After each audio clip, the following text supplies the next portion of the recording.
Voilà, si vous voulez bien, parlons de quelqu'un que nous ne voyons pas suffisamment et que nous sommes tellement heureux d'accueillir ce soir, c'est bien sûr Franck Andria. Franck Andria qui nous fait l'honneur de publier ce recueil de nouvelles que je trouve tout à fait étonnante et qui s'appelle « Lorsque la vie déraille ». Lorsque la vie déraille. Voilà, ouvrage. Un ensemble de nouvelles. Alors, quelques mots sur notre ami Franck, parce que son parcours est tout à fait significatif. Si je vous dis qu'il est né à Excel, bien sûr, ce n'est pas significatif, enfin, je vous le dis. Qu'il a fait ses études à l'Athénée Fernando d'Escarbet. Vous allez me dire, ben oui, mais ce n'est toujours pas peut-être très significatif, sauf que tu as été l'élève de Jacques Réquillon. Et d'André Doms. Et d'André Doms. Ça, c'est déjà nettement plus personnel. Ce qui m'intéresse aussi, Franck, c'est cette revue que tu as publiée autrefois et qui s'appelle Cyclope. Et Cyclope a eu tout de même un destin peu commun. Quand je vois, par exemple, je me souviens que tu as publié des œuvres, je les ai citées ici, Jean Munot, Thomas Owen, Albert Aiguepars, Jacques Réquillon, Jean-Pierre Verhegen et Jacques Gérard Linz. Excusez du peu, c'est quand même pas mal. Hein? Donc, tout un ensemble d'écrivains que tu as mis en lumière à travers ta revue. Il y a aussi Michel Joret. Merci, merci. Alors, te voilà romaniste de formation, et c'est à ce moment-là que quelque chose en toi, je ne dis pas bascule, mais enfin, s'intensifie, c'est-à-dire que tu t'es passionné pour ton métier d'enseignant. Quand je dis passionné, c'est vraiment une passion. Et en même temps, tu publies nombre de poèmes, de romans policiers, de nouvelles, de récits de vie, dont un livre qui s'appelle Le journal de Jamila, publié en 86, et qui a connu un succès retentissant. Alors, on sait depuis ce moment-là que tu fais la part belle au monde de l'éducation, de la jeunesse, mais que tu as poursuivi cette réflexion par, je dirais, une réflexion, une pensée d'humaniste en associant l'individu aux valeurs de son temps et en essayant d'avoir pour lui la plus intime compréhension. Alors, tu as vu tes ouvrages couronnés par plusieurs prix, dont le prix Sander-Pierron de l'Académie royale de langue et de littérature française. Alors, ça c'est pour ton parcours rapide, beaucoup trop rapide, mais enfin, lorsque la vie déraille, parlons du chemin de fer si tu veux bien. Mais oui. Parlons train, le train qui fait partie de ta vie, les jeunes qui font partie de ta vie, les déshérités parmi les jeunes, parmi les adultes, et les laissés pour compte, font partie de ta vie aussi. Et je dirais peut-être en plus, la colère contre l'injustice fait également partie de ta vie. Tu es d'accord avec ce que je viens de dire? Je suis tout à fait d'accord, Michel. Tu résumes les choses merveilleusement bien. Voilà. Et lorsque la vie déraille, effectivement, ce sont 6 nouvelles qui se passent dans les trains, puisque je suis souvent dans les trains. Et que c'est aussi, si vous me voyez me défiler tout à l'heure en stummelings, comme on dit à Bruxelles, pendant la présentation de ton livre, ne m'en veuillez pas, mais c'est parce que je suis victime des horaires de la SNCB et que si je pars trop tard, je rate le dernier train. Parce qu'on peut retourner vers la Brousse, comme tu disais tout à l'heure, après 8 heures, il n'y a plus de train. Donc voilà.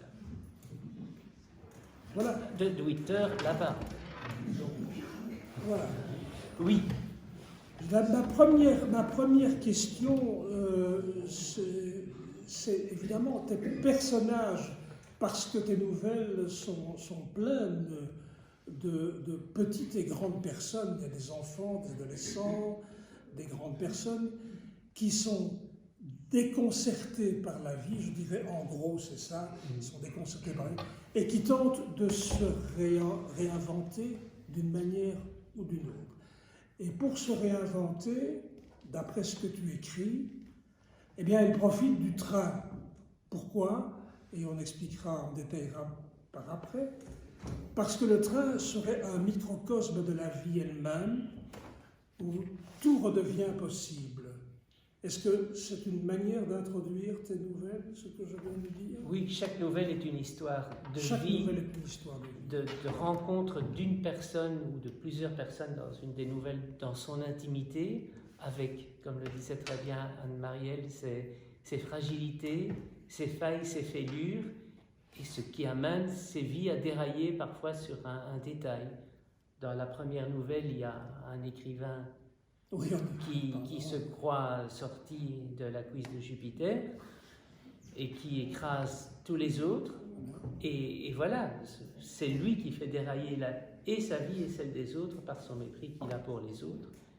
Et donc dans chaque nouvelle, j'ai centré chaque nouvelle sur un personnage pour pouvoir montrer combien nous sommes tous fragiles. Oui, et tu m'as fait très peur dans ta première nouvelle parce que je me dis, cet écrivain-là, mais il va chambouler toute la littérature, c'est pas possible. Ou bien les gens vont tenter de ne pas se reconnaître. Qu'est-ce qu'ils vont faire? Voilà. J'espère surtout que personne ne s'est reconnu parce que autrement je vais avoir des problèmes. C'est ça. Ce qui m'impressionne beaucoup dans tes nouvelles, en fait, c'est que tu as tout un corps matériel dont tu uses avec beaucoup d'élégance, le corps matériel du chemin de fer. C'est-à-dire, j'ai noté les escaliers, les grilles des entrées, le quai, les voies du train, le wagon, les portes, les fenêtres, les sièges, le couloir, la sonnette d'alarme, le bruit des roues sur les rails. Tout cela fait partie, je dirais, d'un ensemble phonique qui semble tellement important pour toi. Toi qui es le navetteur depuis toujours, tu dois penser que tout cela, tout ce qu'on vient de citer, participe évidemment peut-être à cette angoisse, ou bien au contraire à cette béatitude de se retrouver soi-même.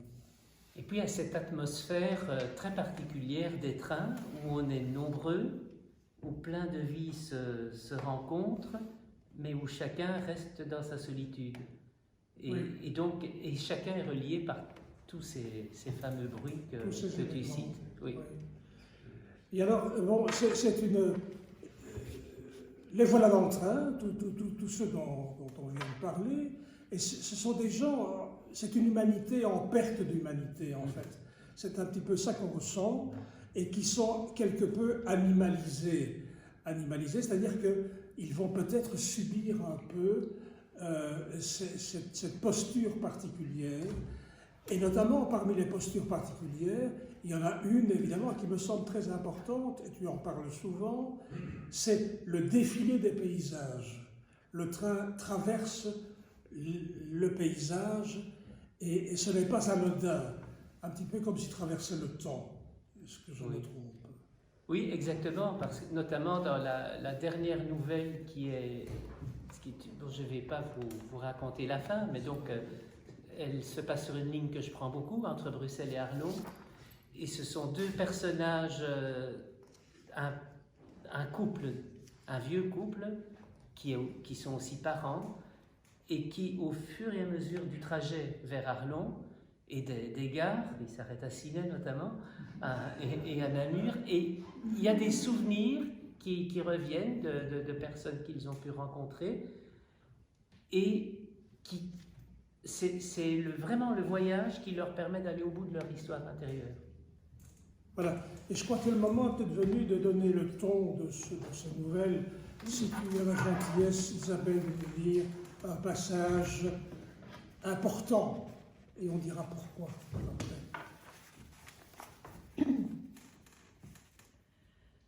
Après l'arrêt du train à Lippach-Recange, un gars a rejoint l'étage. à regarder autour de lui et à repérer la place occupée par le sac. Il s'est tourné vers nous et nous a demandé s'il pouvait s'asseoir. Guillaume et Christian ont arboré leur sourire à l'envers. Et le premier a grogné « Mec, tu vois bien que la place est occupée ?» Le gars a tenté un sourire, a fait remarquer que c'était un sac qui... Christian n'en a pas laissé achever sa phrase. « C'est sans doute parce que tu n'es pas d'ici que tu ne comprends pas ce qu'on vient de te dire. » Au regard que le garçon nous a lancé, j'ai senti que la situation nous échappait. Il ne comprenait pas pourquoi nous nous adressions à lui sur ce ton.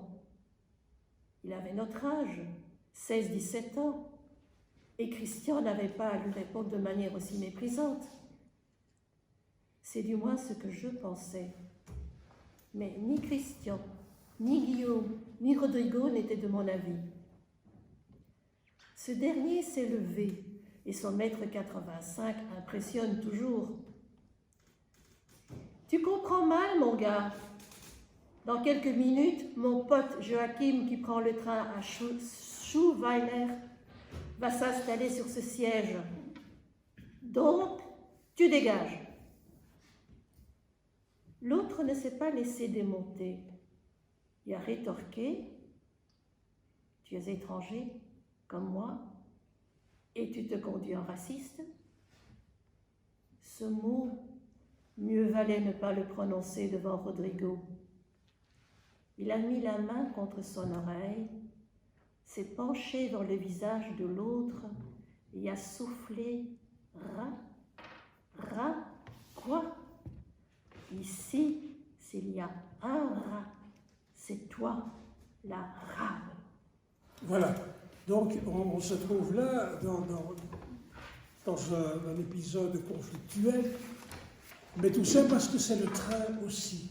Et que le train permet justement aussi bien de parler paix, aussi bien d'assumer presque la violence, comme il parle de la séparation, comme il peut parler de l'attente sur un quai, ou bien l'attente que l'on se fait de sa propre vie, tout ça que l'on parle, de l'amour bien sûr, du désamour, de la mise en ordre de ses paramètres intimes. Et alors, il y a une foule de gens que tu décris, de la sorte, qui se trouvent en situation, je ne dis pas pour exploser, mais en tout cas pour rendre une partie de leur mal-être. C'est bien ça que tu... Oui, c'est vraiment ça. Ici, c'est chaque nouvelle, c'est un voyage particulier. Bruxelles-Arlon, ça c'est la nouvelle qui se passe entre la gare d'Attu jusqu'à la gare de Luxembourg, d'où les gares luxembourgeoises. Et c'est l'histoire d'adolescents qui prennent le train pour aller à l'école à Attu.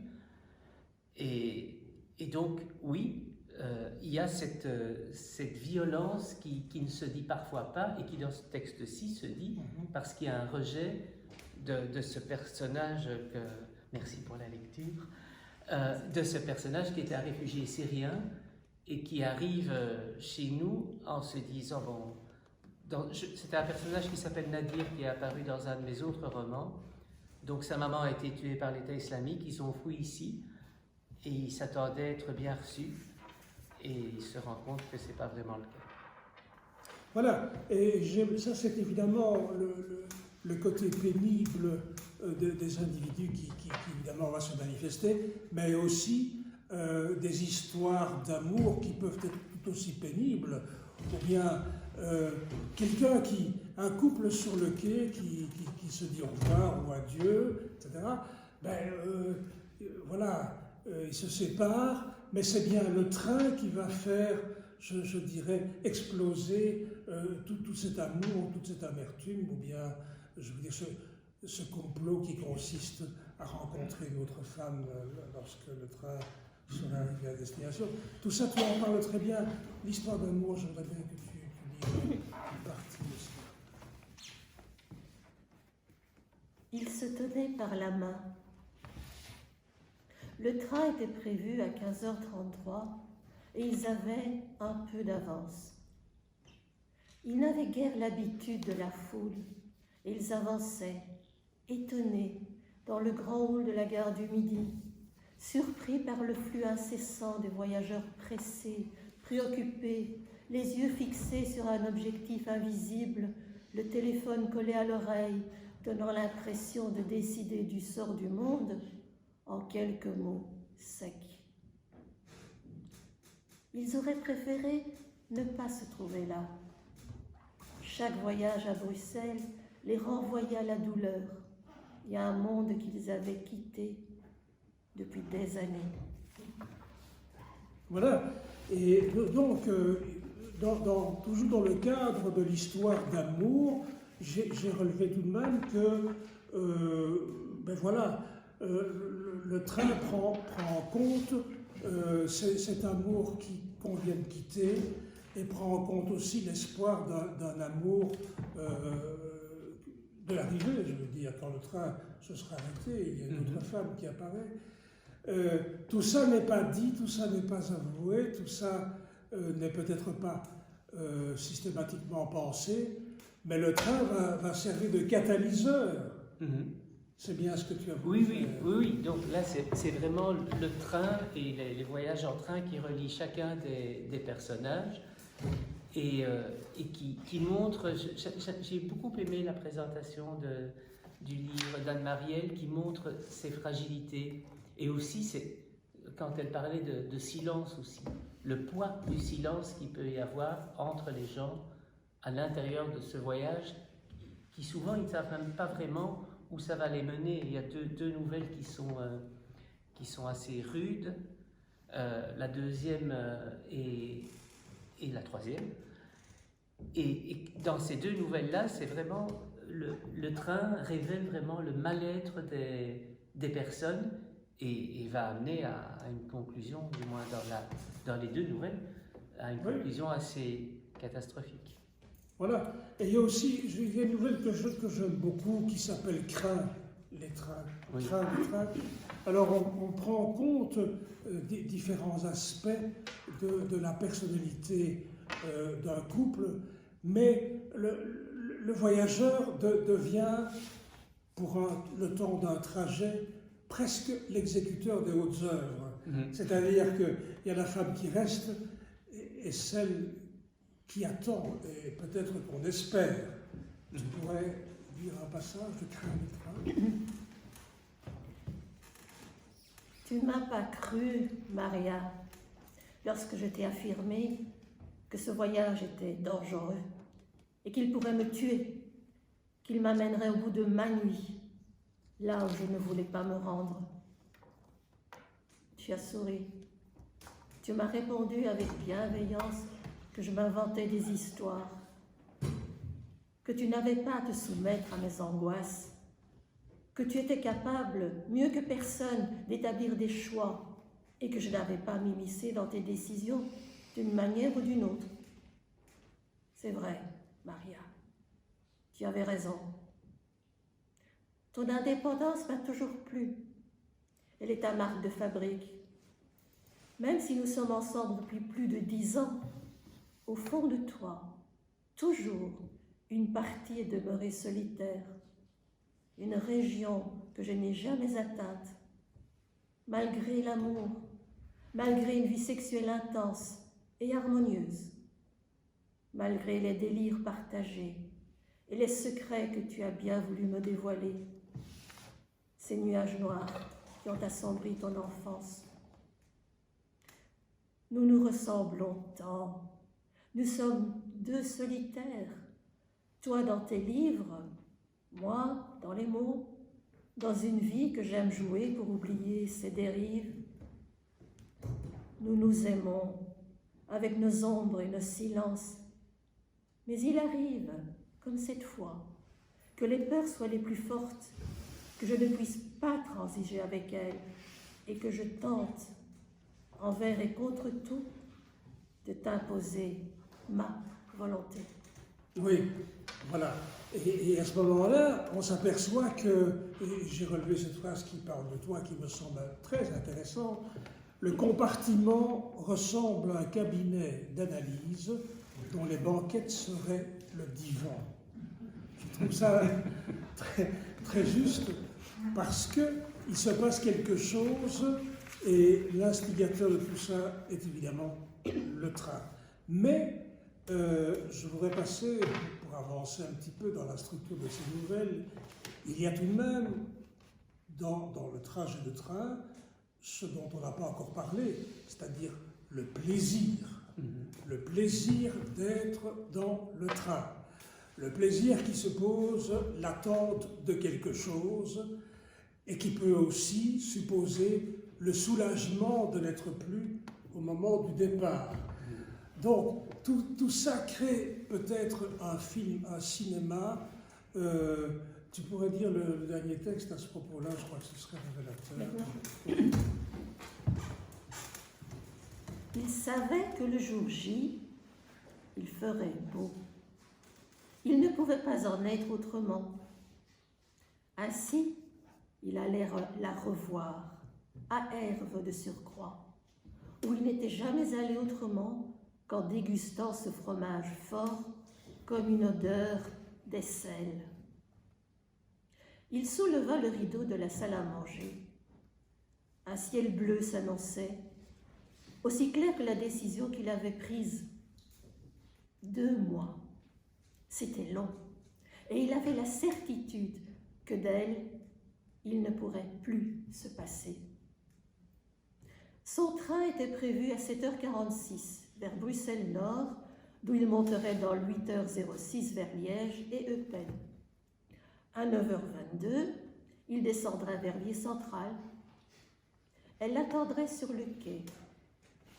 Au pied des escaliers, avait-elle précisé. Il se sentait fou, comme le soir de leur première rencontre parisienne, quand il s'était retrouvé seul, sans elle, avec pourtant la certitude qu'elle était la femme de sa vie. Il était temps de se préparer. Il avait toujours détesté ces gens qui sont en retard, ou ceux qui, pour arriver à l'heure quelque part, doivent courir et prendre des airs affairés qui n'ont rien d'essentiel. Quitter l'appartement, descendre vers la gare, et dans moins de 2 heures, il la serrerait dans ses bras, lui affirmant que cette fois, il était sûr qu'il ferait désormais l'amour avec elle et plus avec la peur de la perdre. Ouais, disons qu'on vient de quitter le monde du silence, personne n'a dit quoi que ce soit, tout le monde y a pensé bien sûr, mais personne n'a dit quoi que ce soit, et voilà que le train sert de catalyseur, et plus le train avance, à la fois le long des paysages et dans le temps, plus le désir se précise. Est-ce que il y a dans les nouvelles que tu racontes et dans les wagons que tu décris si bien un précipité de vie qui se produit pour chacun de tes personnages? En tout cas, oui, dans ces nouvelles-là, c'est vraiment ce qui arrive parce que l'aboutissement de la nouvelle, c'est l'arrivée en gare. Et donc, et souvent, la chute de la nouvelle, c'est au moment où ils arrivent au bout de leur voyage. Oui. Que ce soit dans cette nouvelle-là, où il arrive à Verviers, après, là je peux le dire, après avoir commis un meurtre pendant son voyage, parce qu'il a eu peur qu'on l'agresse, alors qu'il va sur un chemin pour rencontrer la femme de sa vie. Et dans les autres textes aussi, notamment, il y en a un pour lequel l'AIB m'avait fait l'honneur de me donner un prix en 2010, qui s'appelait La Notification, qui avait été publié par ce cher Bernard Gilson, à qui nous devons tant, et puis que j'ai repris dans ce recueil de nouvelles, mais en le retravaillant, j'ai très fort réduit la notification. Mais voilà, cette notification, c'est un petit peu la modification de Butor. Il est écrit en vous. Et c'est l'histoire d'un gars qui quitte sa femme qu'il aime pour aller retrouver sa maîtresse à Luxembourg. Et là aussi, il a une surprise à Luxembourg quand il arrive, après toute une série de péripéties qui lui montrent que la vie est plus dangereuse qu'il ne croyait. Oui.